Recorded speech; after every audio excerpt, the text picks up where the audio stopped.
Nanawagan og kooperasyon ang Mandawi City LGU sa mga tao niining pagsugod na sa community-based monitoring system, kundiin mag-house to house ang mga personnel aron makakuha og impormasyon sa mga residente. Atong sayran sa report ni Nico Sereno.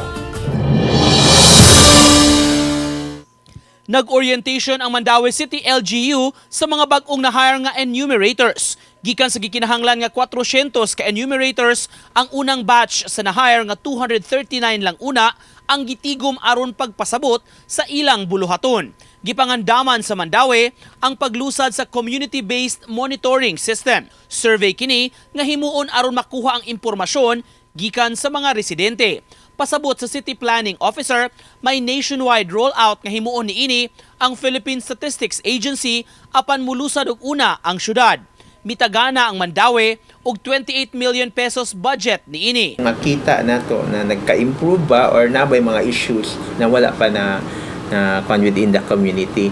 And this will also help our leaders, sila mayor, at mga councilors, on what are the policies na kinahanglan na i-formulate. Detalyado nga mga pangutana ang ihatag sa mga residente. Pangayuon ang impormasyon sa economic status, trabaho, sa natapos nga pag-eskwela ug mga problema nga buot aksyonan.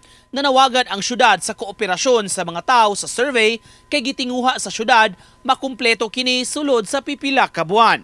Ang data nga mahipos magamit sa parehong local ug national agencies. 3 months ang target ani Mahuman.